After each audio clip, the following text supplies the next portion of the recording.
You are listening to Fox Radio 910 and 104.3. I want to welcome you to Let's Talk About, our weekly radio program sponsored by Crowning Touch Senior Moving Services of Roanoke, Virginia.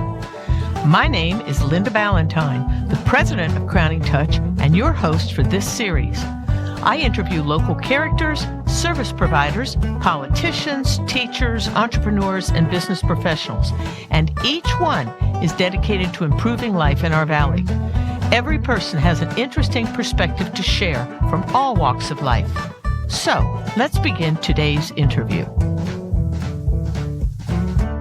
Welcome to Let's Talk About. I'm thrilled to introduce our guest, Vasilia McGrady, a dedicated apiarist and the owner of Heritage Apiary in Blue Ridge, Virginia. And so what's an apiary? Well, Vasilia has built a thriving business centered around honeybees, pollination, and the sweet rewards of sustainable beekeeping. So today we're going to learn how she got started, what life is like inside the hive, and why protecting bees is more important than ever. So stick around and let's take off. Vasilia, welcome. Thank you. Thank you for having me. Well, this is really going to be fun. I used to keep bees as a hobby a very long time ago, so I have some wonderful memories of it. But I'd like to know right now how your journey into beekeeping began. Sure. So when I was young, my father's originally from Greece, and we used to go back to visit family there. Now, my uncle in Greece keeps hives up and down the mountainside of his village. Oh, wow. So I learned from him the way that in Greece, they have more of a respectable relationship with pollinators versus here, we fear everything that flies. So good point. I loved the way he was with his bees, and I really wanted to bring that here, learning about why they were important, what they're doing for us. And so I went to school. I went to college at the University of Wisconsin for horticulture and agronomy. Wow. When we moved to Roanoke, we finally got property, and my husband knew I was in it, that I really wanted to do bees. And so one of my Valentine's Day gifts was 2 hives. Isn't that the And neatest? that's where it started. Oh, that is really wonderful. So you picked the Blue Ridge here. Is this a good place to have hives? Blue Ridge is beautiful all around. And actually, there are lots of thriving animals everywhere. We pride ourselves on our field out there. We've got turkeys and rabbits and everything going around. And honestly, my bees here, I've got 4 apiaries, and my Blue Ridge bees seem to be doing the best, thriving. And so bears have not bothered them because there's plenty of bears around. Oh, here. yes. Knock on wood. I've not had a bear issue. Now, I have friends that have bees directly across 460. They have had bear issues. I'm just hoping for the best. I haven't had a bear issue yet. I know. Hallelujah. What was the biggest surprise you encountered when you first started working with bees? When I first started studying about bees, the biggest thing that caught my attention was all the avenues you could go into when it comes to beekeeping. So yes, we all have honey, but then you could become a market vendor and sell honey, sell wax, make products with your wax. If you wanted to take it one step further, you could be a bee breeder or a queen rearer. You can also then go commercial size where you want to sell lots of honey or transport your bees all across the country to be a pollinator. So there was just so many different avenues that I wanted to look into and see where I would fit best. So part of that might be part of your projected growth down the road, because if you're talking about taking bees around into orchards and other places to be used as pollinators, you would need a lot more bees, don't you? People put them on a truck and then they tractor them into places. Yeah, they'll drive them all the way over to California for the almonds. They go to Wisconsin for the cranberries. They go all over the place. And that's what those beekeepers do. They are traveling beekeepers with their bees to help with pollination and crops. Well, let's talk about the process a little bit, because when you mentioned wax, I used to love, my favorite candle is made out of beeswax because it lasts forever, has a pleasant scent. And it burns clean. It does burn clean. But don't the bees need that wax? In other words, aren't we ripping them off when we take that from them? Yeah. They have to remake it then. Yes, that's true. Actually, a majority of their energy does go into producing the wax first. So I like to explain to a new beekeeper, when you buy a hive, it's totally empty. And when the bees start working, the first thing they're going to do is draw that honeycomb. That's going to take the majority of their energy that first year. And when we harvest honey, the only wax I feel comfortable harvesting myself is the cappings. If you were to put wax back out for the bees to then maybe forage from, they actually don't take the wax. They just take the honey from it. So after that, after I'm already cutting off the wax, it's kind of up to me with what I want to do with it. I can always remelt it and put it back on new frames if I want to. Right. So it just depends how much I end up with. It seems like when I bought my frames and my supers and was setting up, they gave you a leg up sometimes by providing you with frames that already had. Yeah, pre-waxed. Yes. Was it really real wax? It always looked different. It's usually real wax, especially if it's coming from a reputable company, but it's a very thin layer. So I do like adding more if I know that I'm starting a new hive. Now, there are a couple of types of bees. I mean, what kind of bees do you keep? I mean, there's Asian bees. Right? And they're European bees? Yes. So there's Italian bees, Russian bees, Cariolan bees. There's all these different kinds. I cannot honestly tell you what I have right now. Okay. I originally started my apiary with 2 hives, and they were Italian honeybees. I'm up to 24. Wow. And because that queen will fly out and breed with So you could have hybridized bees, correct? Yes. Each one of those breeds of bees have different types of genetic, tendencies. A lot of it has to do with their demeanor. Italian honeybees are much sweeter bees. They're the ones I would recommend anyone starting with. Okay, however, they're not very good honey makers, and they eat a lot, but the Russian bees are a little spicy. Okay, I got you. Isn't that interesting? What are some of the common misconceptions people have about bees? Of course, there's some people that have to carry EpiPens and they're very allergic. But are there other misconceptions about bees that if you put them in your yard, first of all, I think I do know that they need a clear flight path pretty much. It has to be relatively cleared in front of their hive, doesn't it? So that you wouldn't want a hedge right there, where they come in and out. You'd be surprised. Well, you straighten me out. So no, that's okay. I do have friends that keep bees in Roanoke City, and they live on like a quarter or less of an acre. Wow. And if you set them up where you put something in front of their hive, their flight pattern will be directly up. So they will come out and fly straight up and then out. Isn't that neat? So if you want to direct their flight pattern in a certain way, if you don't want them flying over, say, a neighbor's house or somewhere else, that you can definitely direct the direction they're going in. So is that would be part of being a good neighbor then, not to have them have to fly right across your neighbor's front porch or something. There's a couple good neighbor things that beekeepers try to do. Yeah, because people get a little paranoid. Don't they get paranoid if they think you're raising bees right next to them and their grandchildren are out playing in the yard? And is there any merit to any of their fears or concerns? So I'll be honest, my kids are 10, 8, and 6, and we slip and slide right in front of the beehives. Wow. Only one of those kiddos have ever been stung by a honeybee, and that's because she sat on it in the grass. Right. I was going to say, because that's not uncommon. Sometimes we don't even see them around here. They fly. Can you describe the role of the queen bee and why she's so important? I happen to know, too, that if a queen dies, all of a sudden, by just giving what the bees call royal jelly to one of the other, would have been a male bee. A female bee. A female bee. Yeah, straighten me out now. So let's just talk. You tell me what the importance of the queen bee is and what the deal is and the difference between drones and male bees and just female bees. Sure.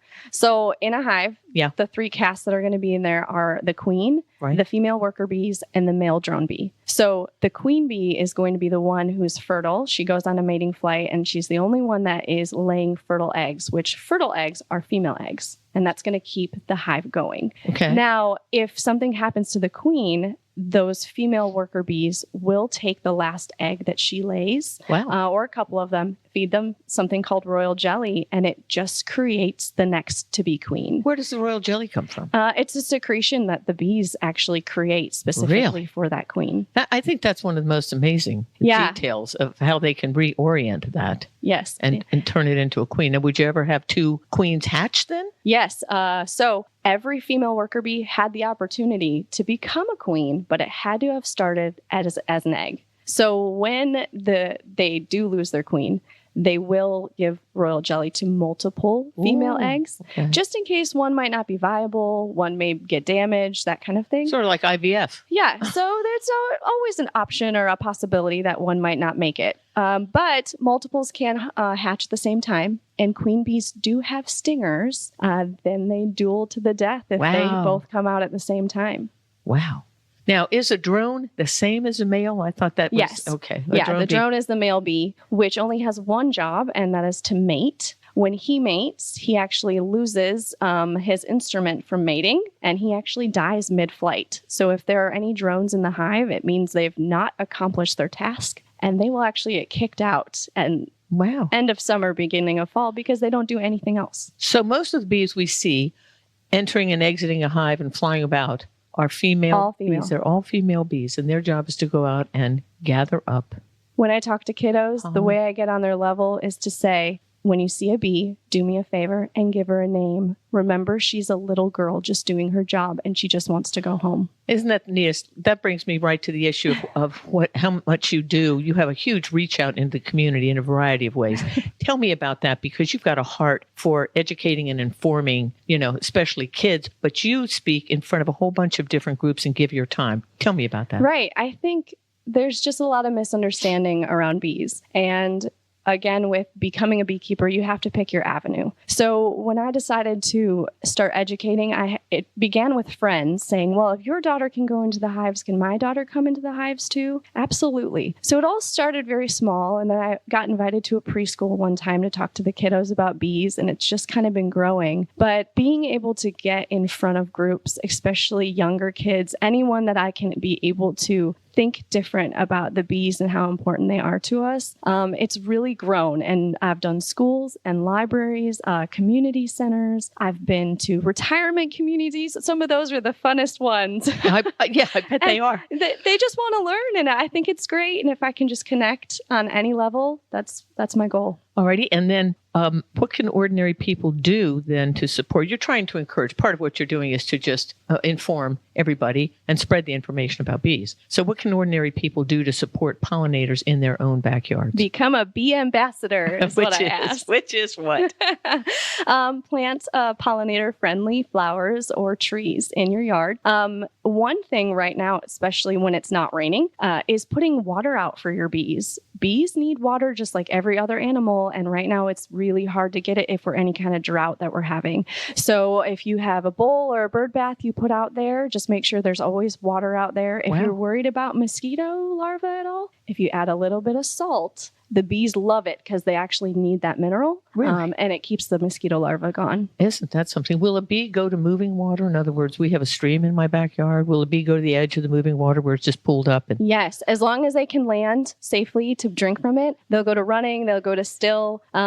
The stinkier the water, the better, they say. My bees love the bottom of flower pots because they have minerals in it that they also need. So they may fly over one source to get to a second water source. Wow, that is fascinating. All righty. So we've got the bees that you said you mentioned trees. Most people think about flowers. They don't think about trees as being something that the bees visit. Yeah. So locust blossoms comes to mind right away and makes locust honey is beautiful. We have lots of locust in this part of Virginia. Yes. Those big, heavy white blossoms, and it's sweet. It's a nice white, clearish honey. Yeah. What other trees are there that they visit? Maples, tulip poplars, sourwood. You may have heard of sourwood honey. I recommend planting trees only because it brings a plethora of nectar and pollen to the area for those bees.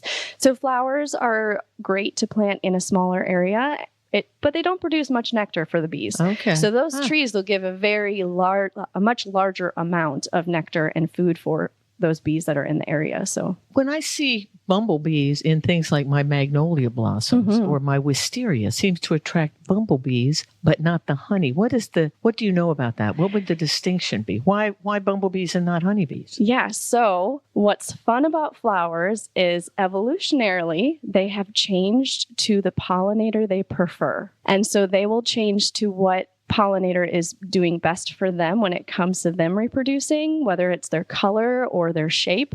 And so some bees will only go to certain plants. Magnolia is one of them. Specifically, I think of the squash plants. They bloom very early in the morning. Honeybees don't fly really until the sun hits their hives or their homes. So the first bees that are out of the gate are going to be more of a native or a bumblebee, and those will go to the flowers that bloom first. Isn't that something? Yeah. We were talking about that fly.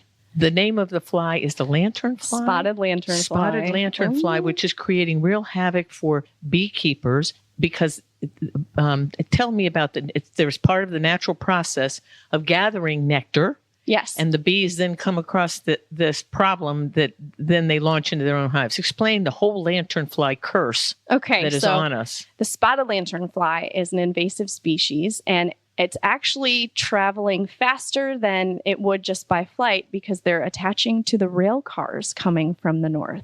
Oh, so anyone who lives along the railroads are going to have more spotted lanternflies than the newer areas. Where did it penetrate? Where did it originate in the United States for us? Probably off of a boat somewhere, but I honestly... Which part of the United States? East Coast. Okay. Yeah, East Coast. Wow. So out of a port somewhere. But the spotted lanternflies are secreting, doing their business when they go on these trees. And so they're eating from the trees, but then they're secreting honeydew. They secrete the honeydew during a time that the bees don't have anything else to forage on. Like now? Right now. There's not many things blooming. Okay. The honeydew is very sweet. So the honeybees will go to it, collect the honeydew, just like they would nectar, bring it back to the hives, but it causes the honey to distaste, like bitter or a smoky flavor. About 5% of the people actually like it, but for those majority honey producers, it's ruining their fall flow, and they're going to be losing their fall harvest if the spotted lanternflies continue to take over. And some of them then call it doom honey? Doom honey. In Pennsylvania, they have now called it doom honey and are trying to market it that way because there's not really much anything else. Which you said if you wanted to use it in a smoky meat marinade, that might work. Yeah. But you have to be prepared for the taste, and they can't afford to just throw all that stuff away. Yeah. Oh my gosh.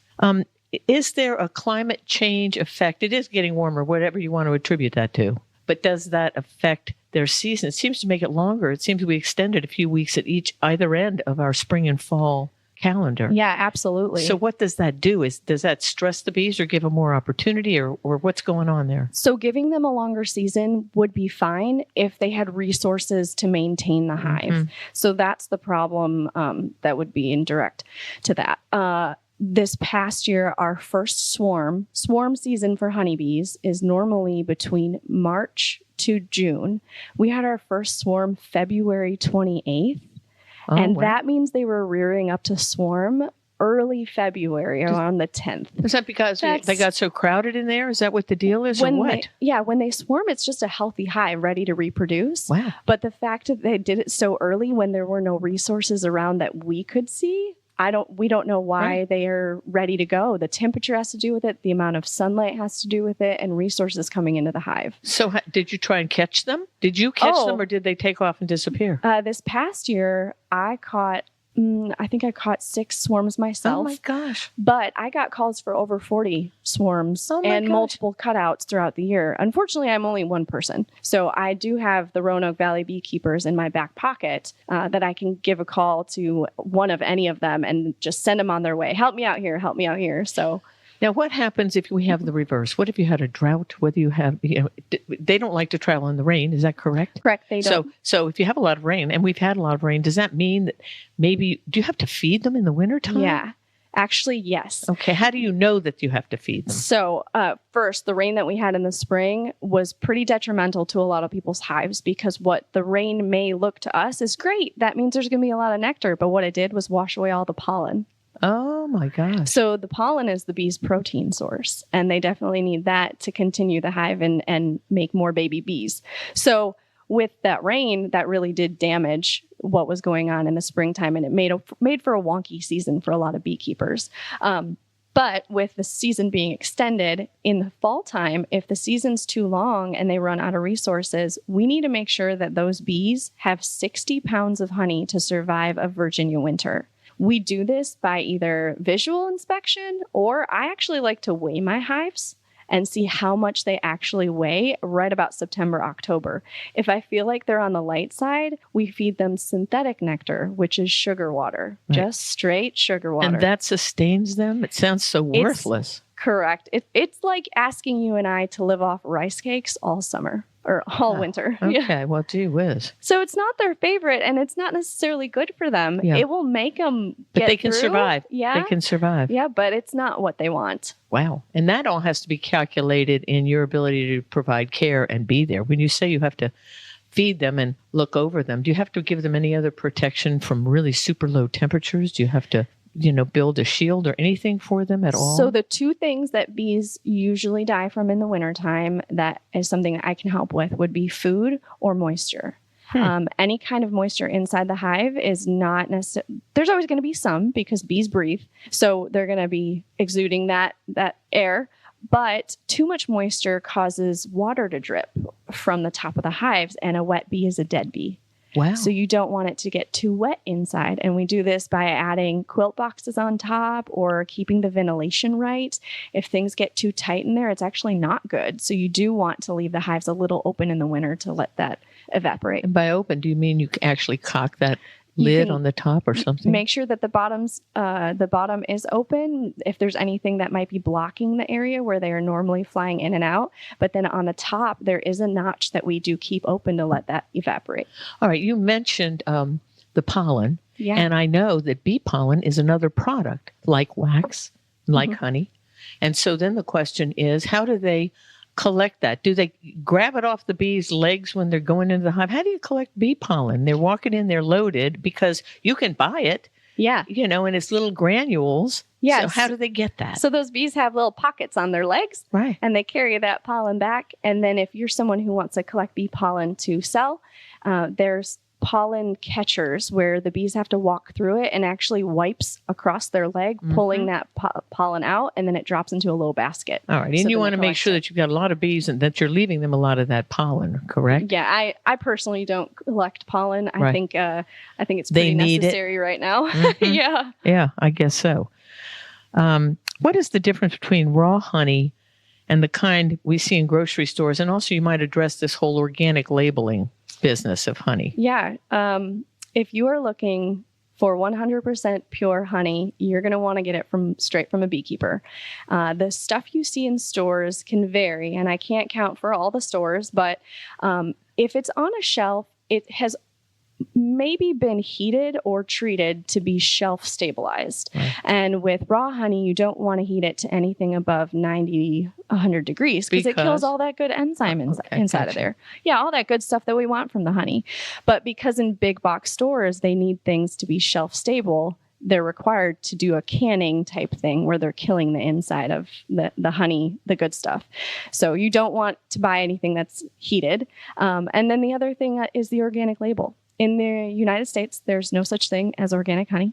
So if you see an organic label, and I guess there are an awful lot of people having organic farms, raising organic produce, and they're saying, but they really can't control what a farmer, how far do bees go away? They can fly up to 3 miles. Alrighty. So you can't control everything that they're going to bring back to the hive. Yeah. Do you think that's part of the reason why we don't have an organic label? I mean, why? Yeah, there's no way to certify it, to be honest, unless somebody owns thousands of acres and can say, well, and even at that point, didn't we just have dust dropped on us from Texas or Oklahoma earlier in the spring? What was in that?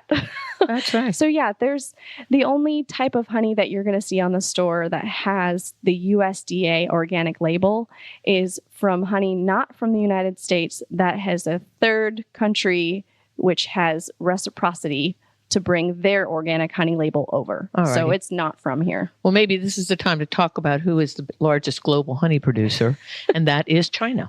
It's not us. And part of it, because China is so huge, they really have a fair climate all year round in order to produce the honey. But America, the United States, is not even in the top 10. After China is Turkey and Argentina and Iran and India and lots of other countries. But America isn't even in the top 10. That sort of surprised me.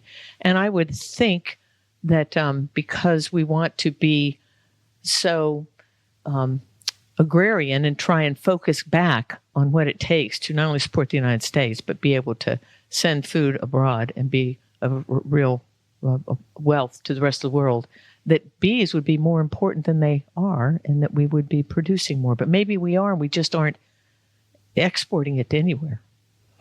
Yeah, I think that a lot of the problem that we have right now in the United States when it comes to our pollinators and their health and keeping them thriving is all of the spraying going on and all of the pesticides that we use, even on the crops that we need to survive ourselves. Right. So it's kind of a catch-22. Which one's more important?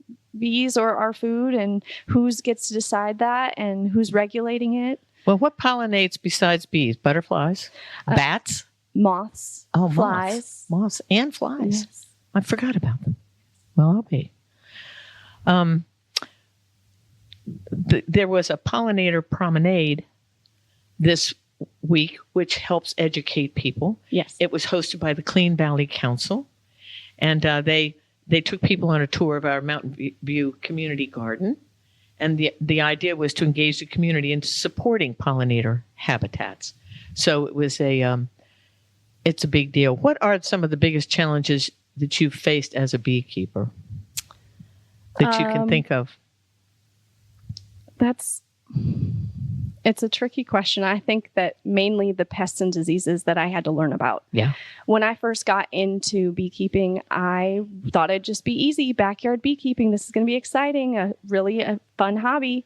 There's way more information than you think. Yeah. And learning how to notice the viruses, notice the pesticides, what you need to do to combat them, to fix the problem, to get your hives back to being healthy. There's even a disease out there you have to call a veterinarian on. Oh, my. People didn't know beekeepers worked with veterinarians. I know. Lots of different things. So learning all of those definitely is on my top. What are your hopes for the future for your heritage apiary as you go forward? We got 30 seconds. I would love to just touch the lives of as many people as I can in putting a positive spin on pollinators and their importance. So even if it's just one little thing that I say that takes them into the future, not wanting to spray when they have their own home or wanting to protect something when they get there, I just really hope that they want to learn more and be active with pollinators. You just want bees front of mind, yes. They say, with everybody. Well, Correct. Thank you. Felicia, that wraps up our interview today. And we hope that everybody out there has gained a new appreciation for the vital role bees play in our world and the passion it takes to care for them. So to learn more about Vasilia's work or find her local honey, be sure to look up Heritage Apiary in Blue Ridge, Virginia. Thanks for listening. Until next time, stay curious, stay kind, and maybe plant a few flowers for bees. Thank you so much. Yeah, thank you. Bye-bye. You've been listening to Let's Talk About, courtesy of Crowning Touch Senior Moving Services of Roanoke, Virginia, the only moving company with a consignment shop, auction house, and real estate division. We are a one-stop shop for any senior making a move. Check out our website at crowningtouchusa.com. Or if you are planning a move, call Anna at 540-982-5800 to arrange a free estimate. And don't forget to check out our monthly browse and bid auctions at 6712 Williamson Road in Roanoke, where you can bid online on over 1,800 items each month. Meanwhile, let's get back together next Friday at noon for more of Let's Talk About on Fox 910 and 104.3.